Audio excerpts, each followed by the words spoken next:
요즘 우리나라도 생활 수준이 높다 보니까 특별히 그 가방들을 살 때 명품들을 많이 선호한 것을 보게 됩니다. 또 시계 같은 것도 명품 시계.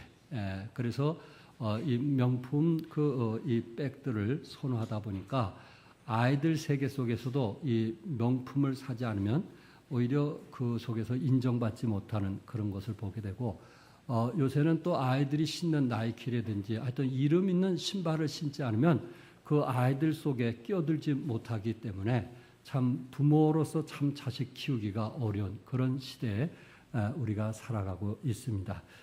어쨌든 명품이라는 거, 그것이 좋다 나쁘다를 논하기 전에 지나친 욕심, 또 지나친 사치, 우리 좀 생활 수준이 돼서 명품을 산다면 얼마나 좋겠어요. 그런데 참 생활은 거기에 뒷받침이 안 되면서도 참 명품 때문에 이렇게 갈등을 갖는다면 그것은 좀 문제가 있지 않는가. 그러나 어쨌든 누구나 가지고 싶은 이 소박한 인간의 본능은 사실입니다. 그래서 제 아내도 며느리가 이 둘째 며느리가 좋은 가방 하나 사왔더니 어제 너무 좋아가지고 잠을 못 이루는 모습을 보면서 참 내 아내도 여자구나 그런 생각을 가져봤습니다. 어쨌든 우리 주위에 명품이 아주 유행인가 아시죠? 또 여러분 어때요? 어떤 사람은 노래를 들어도 클래식 음악을 또 듣는 그런 사람이 있고 꼭 명곡을 선호하는 사람이 있어요. 그래서 이분들은 늘 명곡에 심취되어서 하는 분도 있고, 또 어떤 분은 영화를 보도 치사한 이런 시시한 영화를 보지 않고 명화라고 하는 이런 영화를 보는 사람이 있고, 또 어떤 사람은 이렇게 산이나 들에 갈 때 꼭 명승지라고 하는 그런 곳을 찾아서 이제 어디 갔다 왔다 하면서 자랑하는 그런 분들도 우리 주위에 있습니다. 어쨌든 명품, 명화, 또한 또 우리가 선택하는 명승지, 어떤 곳이든지 사람은 명품을 좋아하고 있는 것 같습니다. 그러나 어떻습니까? 우리 사람에게도 명품이 있다면 얼마나 좋을까? 명품. 여러분들이 선호하는 백만 명품이 되기를 원하지 말고, 또한 명품만 사기를 원하지 말고, 사람이 명품이 돼야 명품의 백이라는 것이 어울리는 것이지, 사람은 명품이 아닌데 아무리 좋은 명품을 갖는다 할지라도 그것은 결코 어울리는 것이 아닙니다. 그거는 엇박자라고 해가지고 어울리는 게 아니에요. 그래서 사람 됨됨이가 명품이 되면 그 사람에게 명품은 가치가 있고 의미가 있지만, 됨됨이가 안 된 속에서 아무리 좋은 사치품을 갖는다 할지라도 그것은 사치에 불과할 것입니다. 여러분 어떻습니까? 우리가 정말 신앙생활하면서 명품 같은 사람을 만나게 되면 왠지 마음이 편안하고, 그분과 교제하면 마음에 쉼이 있고, 그리고 뭔가 마음에 있는 얘기를 하고 싶은, 여러분 그런 사람 있지 않나요? 왠지 아내를 만나면, 왠지 남편을 만나면, 왠지 친구를 만나면 그 사람에겐 내 마음에 어떤 얘기를 하더라도 그 사람이 다독거려주고 이해해주고 사랑해주는 그런 명품 같은 사람을 만날 때 참 우리는 인간관계에서 얼마나 행복할까.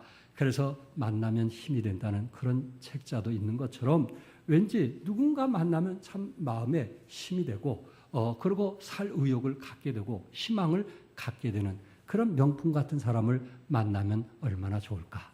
오늘 특별히 성경에 많은 명품 같은 사람들이 있지만 그 중에 한 사람, 바르실레라고 하는 사람, 정말 이 사람은 명품과 같은 사람입니다. 왜 이분이 명품 같은 사람일까?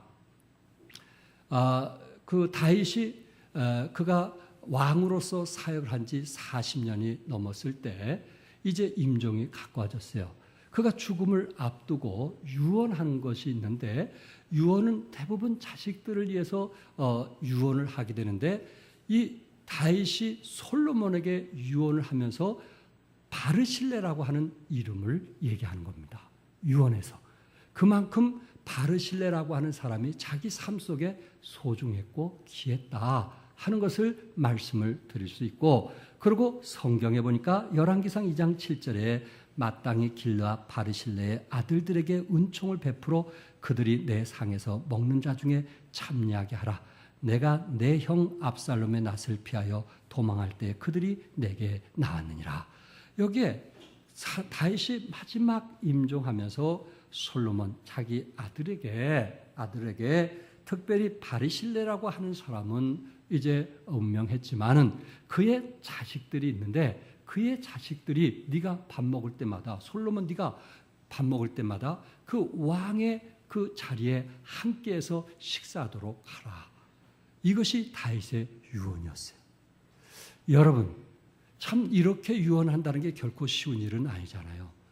바르실레라고 하는 사람이 어떤 사람이었기에 바르실레라고 하는 사람이 다윗과 어떤 사역을 도와줬기에 어떤 사역을 함께 했기에 다윗이 40년 동안 왕노릇하면서 마지막 운명할 때 그것도 자기가 가장 사랑하는 솔로몬 왕에게 믿을 수 있는 솔로몬 왕에게 그것도 솔로몬이 식사할 때 그들 자식들과 함께 식사를 하라 이렇게 말할 정도가 된다면 다윗은 정말 이 우정의 관계 마지막 죽으면서까지도 자기와 함께했던 우정의 관계가 계속 이어지기를 원했던 다윗의 아름다운 마음 그 마음을 우리는 볼 수가 있습니다.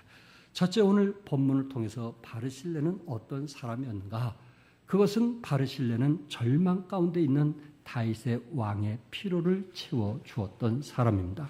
그래서 32절에 바르실레는 매우 늙어 나이가 80세라 그는 큰 부자이므로 왕이 마하나임에서 머물 때 그가 왕을 공개하였더라 이렇게 말씀을 했거든요.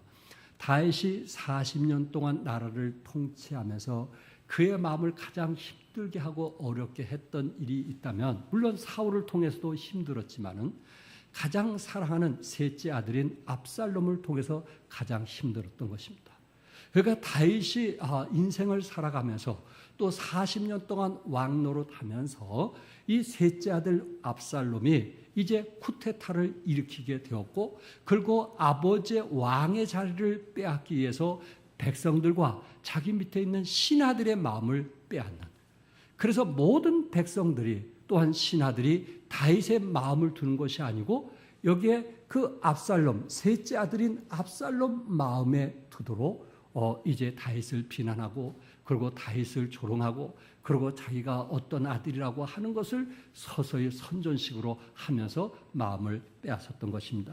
성경에 보니까 이 압살롬과 함께 일했던 사람이 누구였냐면은 아히도벨이라고 하는 사람인데 이 아히도벨이라고 하는 사람은 이제 다윗의 목이라도 치려고 나에게 군사를 주면 내가 다윗의 목을 치겠습니다 하면서 정말 이거는 상상할 수 없는 엄청난 쿠데타가 자기가 믿고 사랑했던 가장 사랑했던 셋째 아들이라고 하는 압살롬을 통해서 일어나게 되었습니다.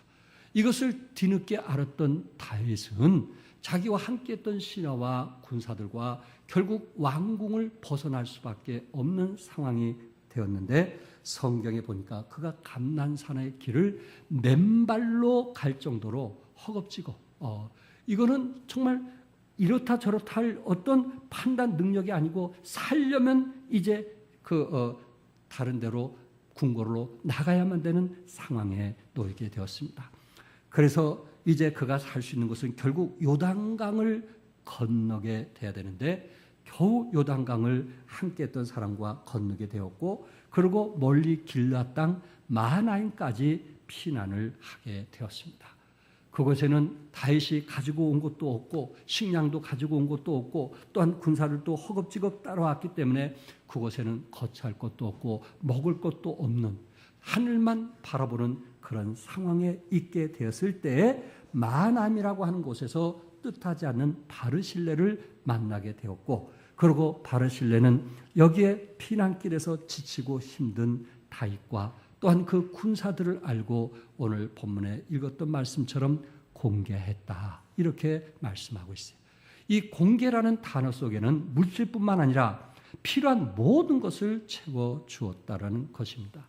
다윗이 압살롬에게 쫓겨서 요단강을 건너 마하나임까지 오게 되었을 때 바르실레는 다윗이 다시 한번 힘을 얻어서 아들과 싸울 수 있도록 힘을 얻도록 공개했다라고 말씀하고 있고, 성경에 보니까 당시 그가 나이가 몇이라 했어요? 80이라고 했어요. 80. 참 이 80이 되면 우리 교회 80이 넘으신 분들이 계시는데, 이 바르실레는 80이 넘으니까 뭐라고 얘기했냐면은 음식도 맛을 분간할 수 없다고 했어요. 오늘 이 찬양대처럼 이게 참 아름다운 노래, 또 이런 아름다운 그 플룻을 들어도 오늘 마이크 성능이 참 좋네요. 이런 플룻을 들어도 이게 감각이 없다는 거예요. 분간을 못한다는 거예요. 80이 넘으면 이게 소고기 맛인지 돼지고기 맛인지 이 80이 넘으면 분간하지 못하는 그 나이에 지금 이분이 얘기하고 있는 거예요. 그래서 자기가 80이 넘었음에도 불구하고 그 나이에 힘든 상황임에도 불구하고 자신이 직접 많은 물품과 음식들을 가지고 하인들을 이제 데리고 다윗과 함께 군사를 도와주었다. 이렇게 말씀을 하고 있습니다. 군사를 도와주는데 사무엘하 17장 28절에 보면 침상과 대야와 질그릇과 밀과 보리와 밀가루와 볶은 곡식과 콩과 팥과 볶은 녹두와 하면서 쭉 얘기하고 있습니다.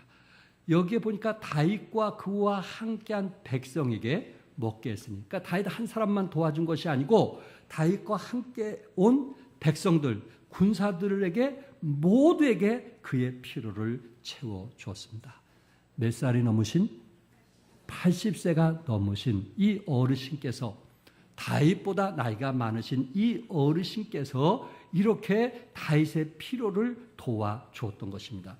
바르실레가 가져온 물품 중에 침상과 대야가 있는데, 침상이라는 것은 군사들이 야영에 필요한 담요 및 침구를 뜻하는 것이고, 대야라는 것은 전쟁에 필요한 야외용 가마솥을 말하고 있습니다. 그가 다윗은 공개했다라는 그 말이 그 한순간 먹을 것과 마실 것, 하루 정도 먹을 것과 마실 것, 입을 것을 준 것이 아니고, 다윗이 그곳에 머물고 있는 동안 또한 함께 왔던 군인들이 좀 이제 목을 축이고 회복할 동안, 또한 압살롬 군대와 싸워서 이길 수 있는 그런 힘을 길러주기 위해서 모든 물질을 제공했던 바르실레의 모습을 보게 됩니다. 오늘 본문의 로글림 길르앗은 예루살렘과는 아주 먼 것이고, 그리고 다윗이 이제 요단강을 건너서 마하나임까지 오게 되었다는데, 그 마하나임까지의 그 거리가 얼마냐면 예루살렘에서 마하나임까지 몇 킬로 정도 된다 그랬어요? 몇 킬로? 200km 정도가 됩니다. 이거는 상당한 거리입니다. 직선거리가. 그러니까 서울에서 지금 김천 정도 되는데, 직선거리가 고속도로 길이 2,000km면 그 당시 걸어갔을 때 그 거리는 얼마나 더 멀었던가 하는 것을 여러분 상상할 수 있겠죠. 산을 넘어서 물을 건너서 200km를 지났다는 것은 결코 쉬운 일이 아닙니다. 그러니까 다윗과 함께했던 군사들이 얼마나 지치고 힘들었겠어요. 저들은 뒤에서 적군들이 쫓아오기 때문에 살기 위해서 지금 도망가고 있는 것입니다. 그래서 겨우 도착한 곳이 마하나임이라고 하는 곳에 도착하게 됐을 때 제대로 밥이나 먹었겠어요? 제대로 쉬었겠어요? 제대로 잠을 잤겠어요? 완전히 지쳐있고 힘든 저들에게 피로를 채워줬던 사람이 누구냐면은 바르실레였습니다. 그러면서 29절에 말씀하기를, 이는 그들 생각에 백성이 들에서 시장하고 곤하고 목마르겠다 함이더라. 그러니까는 여기 그 바르실레라고 하는 사람이 다윗과 백성들을 볼 때 얼마나 시장했을까?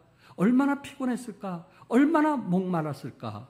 바르실레는 그들을 돕기 이전에 저들을 사랑했고, 그리고 저들이 얼마나 지쳐있고 힘든 것을 생각하면서 기쁨으로 다윗과 함께했던 군사들을 공개했던 바르실레의 모습을 보게 되는 것입니다. 왕의 식량만 가져온 것이 아니고 다윗과 함께했던 군사들에게 피로를 채워주었다는 것입니다. 다시 말해서 군대에 국량미를 조달하게 된 것입니다. 당시에 이스라엘의 인심은 다 압살롬에게 넘어갔습니다. 다윗의 집은 정말 이젠 다 끝난 것처럼 보였습니다. 오직 하면 다윗에게 비루한 자요, 피를 흘린 자요. 다윗이 피난 갔을 때, 감난산으로 피난 갔을 때 비루한 자요, 피를 흘린 자요. 누가 한 말이겠어요? 예, 시므이가 한 말 아니겠어요? 다윗이 피난한 모습을 보고 그렇게 저주했던 거 아니겠어요? 그렇게 주위 사람들이 저주해도 어찌할 수 없는 다윗의 모습, 처량한 모습을 우리는 보게 됩니다. 그러니까 다윗은 더 이상 힘도 없고 의욕도 없고, 그리고 사람들이 자기에게 등을 돌렸고, 그리고 모든 충신들이 떠나갔고, 그리고 그를 비방하고 그런 조소하는 그런 상황 속에서 바르실레는 기꺼이 자기의 모든 재산, 모든 가진 것을 저들을 위해서 도와주었다는 것입니다. 물론 다윗을 사랑하는 마음이 있었겠죠. 또한 다윗이 워낙 하나님을 사랑했기 때문에 하나님을 사랑했던 다윗을 돕고 싶은 마음이 있었겠죠. 얄팍한 사람들은, 조금 머리 쓰는 사람은 다윗의 상황을 보고 저 사람은 곧 힘이 없구나, 더 이상 왕으로 재기할 수가 없구나, 내가 아무리 내 재산을 다 털어줘도 나에겐 도움이 안 된다 하고 등을 질 수 있을 거야. 아니, 주위에 있는 사람들은 다 등을 졌으니까. 그럼에도 불구하고 그런 상황 속에 바르실라는 등을 진 것이 아니고 다윗과 함께했고 다윗의 필요를 채워 주었다는 것입니다. 어려울 때 우정을 함께 했던 것입니다. 영국 출판사에서 진정한 친구가 누구인가 라고 상금을 걸게 되었을 때 수천의 답이 오게 되었어요. 거기서 1등상을 받은 사람이 누구였냐면은, 친구는 세상의 모든 사람이 나갔을 때 들어오는 사람이다. 진정한 친구는 세상 사람들이 그를 등지고 모두 나갔을 때 뭐 하는 사람이라고요? 들어오는 사람이다. 다윗에게는 이런 우정의 친구가 있었다는 사실입니다. 다윗이 힘들고 지치고 어려울 때 이런 우정의 사람이 있었다는 것입니다. 다윗의 자식 압살롬이 다윗을 후욕하고 없는 얘기도 만들어서 얘기하고, 그리고 정말 아버지를 비난하게 되었을 때 백성들의 마음이 그런가 하여서 저들이 등을 돌렸음에도 불구하고 바르실레는 다윗을 늘 함께하고 싶었고 돕고 싶었기 때문에 다윗과 함께 나이 많으신 어르신의 모습을 보게 됩니다. 기케로 같은 사람은 확실한 벗은 불확실한 처지에 있을 때 알려집니다 라고 얘기를 했습니다. 최근 탤런트 장혁 씨, 아주 잘생겼죠. 우리 젊은이들에게 인기를 끄는 장혁 씨가 이제 영화배우 김여진이라고 하는 사람과 결혼하게 되었을 때 그는 결혼 시절을 얘기하는 것입니다. 결혼 생활을 하면서 그가 결혼 시절에 군대 가면 보통 여인들이 뭐 다 그런 건 아니지만, 제 아내도 안 그랬으니까 다 그런 건 아니지만은 고무신을 거꾸로 신습니다. 그런 늘 얘기를 들었는데, 이분이 2년 동안 군 생활을 하고 나왔는데도 자기와 교제했던 애인이 변하지 않는 거예요. 그래서 어떻게 참 그 2년 동안 군 생활했는데도 거꾸로 신을 신지 않느냐 하고 공개적으로 TV에 지금 질문한 거예요. 이미 결혼 생활을 하면서 질문했을 때 그 아내가 이런 얘기를 했어요. 힘들 때 사람 버리는 것 아니다. 한마디. 힘들 때 뭐 버리는 거 아니다? 사람 버리는 거 아니다. 얼마나 이 시대 훈훈하고 따뜻한 얘기예요. 정말 저분이 힘들 때 사람 버리는 거 아니다. 세상 사람들도 그런 얘기를 하더라고요. 군 생활에서 얼마나 힘들고 어려워요. 얼마나 힘들어요. 그럴 때는 사람 버리는 거 아니다. 우리에게 훈훈하고 따뜻한 이야기입니다. 친구는 세상의 모든 사람이 나갔을 때 들어오는 사람. 저는 바로 바르실레가 그런 사람이 아닌가. 모든 사람이 다윗을 등지고, 그리고 압살롬의 비난과 조소에 마음을 빼앗겼음에도 불구하고 바르실레는 항상 다윗을 사랑했고, 그리고 하나님께서 다윗을 기름 부어준 사람이었기 때문에 다윗 왕의 편에서 함께 했다는 것입니다. 두 번째, 바르실레는 위험을 알면서도 의롭게 사는 다윗을 도와주었다는 사실입니다. 사무엘하 8장 15절에 보면 다윗이 온 이스라엘을 다스려 다윗이 모든 백성에게 정의와 공의를 행할세. 바르실레가 도와줬던 것은 항상 다윗은 나라를 다스릴 때 40년 동안 나라를 다스릴 때 정의와 공의를 행했다는 것을 너무나 잘 알고 있었습니다. 그래서 다윗 왕을 일찍 알고 있었고 늘 다윗을 사랑했던 사람 중에 한 사람이었습니다. 그러나 여기 한번 생각해 보세요. 만일 반란자 압살롬이 정권을 장악했다면 바르실레가 어떻게 되었을까? 다윗 왕을 도와줬다는 사실을 압살롬이 알게 되었을 때 바르실레는 어떻게 되었을까? 아마 그는 삼족이 멸망했을 것입니다. 삼족. 부모의 집안과 형제 집안과 처자 집안 삼족이 아마 멸망했을 것입니다. 우리나라 같으면 3대까지 멸한다는 그런 말도 있는데 삼족이 멸했을 것입니다. 바르실레는 마하나임의 족장이요 거부요 권력을 가진 자였지만 다윗을 위해서 모든 것을 포기한다 하여도 위험을 무릅쓰고 도와줬던 것입니다. 비록 압살롬이 왕이 되었을 때 족장자를 빼앗긴다 할지라도, 비록 압살롬이 왕이 됐을 때 나의 모든 거부 부유와 부귀와 영화를 잃는다 할지라도, 나의 권력을 빼앗겨서 힘없는 사람이 된다 할지라도, 아니 내 아내와 내 자식에게 고통과 아픔이 있다 할지라도 그는 다윗과 함께했어요. 다윗은 어떤 사람이었어요? 권력을 빼앗긴 사람이었어요. 다윗은 어떤 사람이었어요? 도망다니는 다윗이었어요. 다윗은 힘없는 다윗이었어요. 자식에게 배반을 당한 비참한 사람이었어요. 더 이상 투자하고 희생하고 대가를 치를 이유가 없는 비참한 형편없는 사람이었어요. 그럼에도 불구하고 바르실레는 그의 편에 섰겠고 또한 위험을 알면서도 그의 편에 함께 속했습니다. 사무엘상 22장 16절과 19절에 보면은 다윗이 사울에게 쫓겨다니다가 이제 그 제사장이 있는 아히멜렉에게 찾아갑니다. 그래서 아히멜렉에게 좀 먹을 것을 달라고 구합니다. 그럴 때 아히멜렉이 다윗이 불쌍해가지고 떡을 주었어요. 이것을 알게 되었던 사울 왕이 뭐라고 한지 아세요?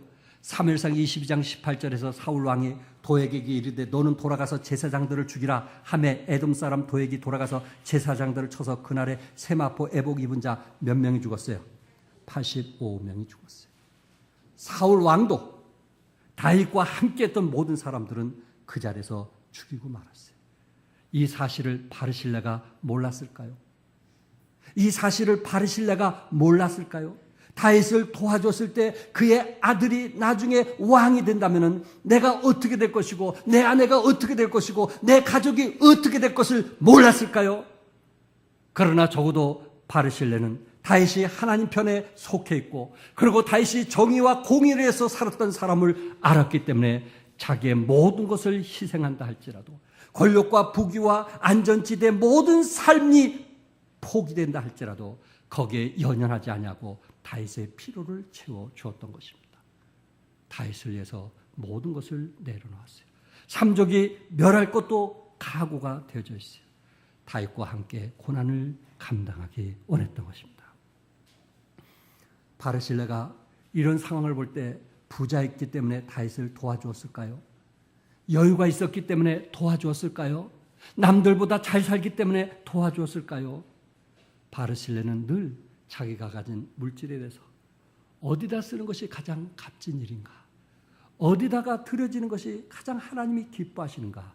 늘 그런 마음을 가졌던 사람이었기 때문에 다윗이 어렵고 힘들고 힘든 것을 알게 되었을 때 아니 이 일을 도왔을 때 자기가 얼마나 어려움과 위기에 처해 있다는 사실을 알면서도 목숨을 내놓고 기쁨으로 도와주었던 것입니다. 히브리서 11장 24절 제가 개인적으로 좋아하는 말씀인데 한번 같이 읽어보겠어요. 다 같이 시작. 믿음으로 모세는 장성하여 바로의 공주의 아들이라 칭함받기를 거절하고 도리어 하나님의 백성과 함께 고난받기를 잠시 죄악의 낙을 누리는 것보다 더 좋아하고 그리스도를 위하여 받는 수모를 애굽의 모든 보화보다 더 큰 재물로 여겼으니 이는 상 주심을 바라봅니다. 사랑하는 성도 여러분, 모세가 바로 공주의 아들이라 칭함을 거절했어요. 그는 다음에는 그 애굽의 왕이 될 수 있었어요. 그리고 모세는 오히려 백성들과 고난받는 것을 잠시 제약의 낙을 누리는 것보다, 세상 사람과 어울리고 춤추고 놀고 다니는 그런 것보다 주님을 위해서 고난받기를 좋아했다고 그랬어요. 또한 모세는 애굽에 있는 모든 보화, 그는 왕이 되면 모든 보화가 자기 것인데 모든 보화, 모든 큰 재물을 내려놓을 수 있었던 것은, 주님을 위해서 수모를 당하면서까지 모든 애굽에 있는 모든 보화를 포기할 수 있었던 것은 그가 천국에 갔을 때 하나님께서 상 주심을 바라보았기 때문이다, 이렇게 말씀하고 있어요. 히브리서는 모세를 믿음의 사람이라고 말씀하고 있어요. 어떤 사람이 포기할 수 있나요? 어떤 사람이? 믿음의 사람이. 하늘나라에서 상 주심을 믿는 사람이, 우리는 이 세상 것을 단호하게 포기할 수 있고 아버지 뜻대로 살 수 있어요. 사랑하는 성도 여러분, 우리에게 필요한 건 뭘까요? 믿음입니다. 따라서 믿음. 우리에게 믿음이 있는가 한번 솔직하게 하나님 앞에 나를 한번 생각해 보세요. 나는 믿음 있는 말을 하는가? 나는 믿음 있는 불평하는가? 나는 믿음 있는 원망을 하고 있는가? 나는 믿음 있는 어떤 관계에서 문제를 가지고 있는가? 과연 그곳에는 믿음이 포함되어 있는가? 그렇다면 인간적인 생각을 갖고 하는가? 한번 생각해 보시기 바랍니다. 모세는 믿음의 사람이었어요. 다시 말해서 바리새인에게는 이런 위험과 또한 자기 자식들이 삼족이 멸할 수 있는 이런 아픔을 알면서도 그가 다윗을 도울 수 있었던 것은 역시 그는 믿음의 사람이었다. 그리고 하나님의 사랑과 함께하기를 원했다 하는 것을 우리는 보게 됩니다. 우리는 어떻습니까? 우리는 믿음으로 선택하며 살고 있습니까? 그렇지 않으면 하나님께 실망해서 자기 길을 가고 있습니까? 혹시 교회는 출석하지만 실제 삶에는 하나님이 존재하지 않는 것처럼 살고 있지 않습니까? 하나님의 뜻을 묻기보다는 상황이나 상식만으로 움직이지 않습니까? 하나님께서 축복의 통로가 되라고 복을 주셨는데 오히려 그 복에 빠져 정작 복을 주신 하나님도 잊어버리고 이웃의 어려움도 외면하면서 있지 않습니까? 이 땅에 세상의 희망이 되는 교회를 세우라는 비전을 잊어버리고 자신의 복지나 안전에 매몰되어 있지 않습니까? 우리를 사랑하셔서 십자가에 달려 피 흘려 죽으신 예수님, 우리 죄를 사하여 주시기 위하여 온몸에 피 흘려 돌아가신 주님이 우리에게 묻습니다. 거기 너 있었는가 그때에 주님 그 십자가에 달릴 때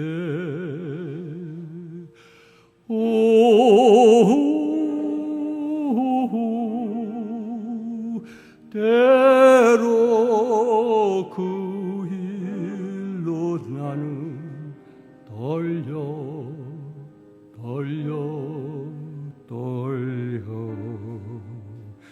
거기 너 있었는가 그때에 거기 너 있었는가 그때에 주님 그 무덤 속에 누일 때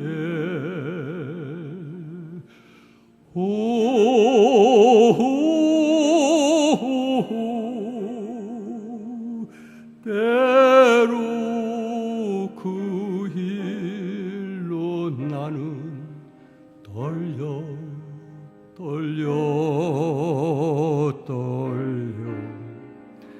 거기 너 있었는가 그때에 우리 주님이 우리에게 묻습니다. 거기 너 그때에 있었는가? 너가 필요할 때 그때 있었는가? 당신의 물질이 필요할 때 그때 동참했는가? 당신의 희생이 필요할 때 그때 함께 했는가? 우리는 우리 자신의 유익이라면 어떤 시간이라도 어떻게 하든지 만들어내면서 주님이 나를 필요로 했을 때, 다른 사람이 나를 필요했을 때 그때 거기 있었는가? 우리 주님이 물을 것입니다. 모든 사람이 다윗을 등지고 있을 때 바르실레라고 하는 사람은 다윗과 그때 가장 그 사람을 필요로 했을 때 그때 함께 했던 것처럼 여러분은 나를 가장 필요할 때 우리는 그곳을 떠나 있지 않았는가? 우리 자신들 한번 돌이켜 보시기 바랍니다. 세 번째, 바르실레는 다윗 왕을 도우면서 보상을 바라지 않았다는 것입니다. 36절에 당신의 종은 왕을 모시고 요단을 건너려는 것뿐이거늘 왕께서 어찌하여 이 같은 상으로 내게 갚으려 하시나이까? 이 같은 상으로 내게 갚으려 하시나이까? 어느 정도 이제 기간이 지나게 되었고, 그리고 다윗의 군사들이 힘을 얻고 음식을 취하면서 힘을 얻고 이제 압살롬 군대와 싸우게 되었을 때 압살롬이 도망가다가 결국은 그 머리가 상수리에 붙들려 가지고 대롱대롱 매달리다가 비참하게 압살롬은 죽고 말았습니다. 전쟁에서 승리하게 되었을 때 다윗 왕이 다시 200km나 되는 그 먼 길을 이제 황궁으로 돌아가면서 그가 한 이야기입니다. 당신은 당신의 종은 왕을 모시고 요단을 건너려는 것뿐이거늘 왕께서 어찌하여 이 같은 상으로 내게 갚으시리까? 다윗이 뭐라고 했습니까? 나와 함께 건너가자. 예루살렘에서 내가 너를 공개하리라고 33절에 말씀했을 때 여기에 바르실레는 뭐라고 했어요? 어찌하여 이 같은 상으로 내게 갚으려 하시나이까? 다윗 왕은 전쟁에 승리하게 됐을 때 바르실레를 1등 공신으로 예우해가지고 자기 궁궐에서 마지막 인생을 마칠 때까지 가장 편하게 살도록 하겠다고 했음에도 불구하고 바르실레는 뭐라고 얘기했어요? 내 나이가 이제 80세라 어떻게 좋고 흉한 것을 분간할 수 있사오며 음식의 맛을 알 수 있사오리까? 이 종이 어떻게 다시 노래하는 남자나 여인의 소리를 알아들을 수 있겠나이까?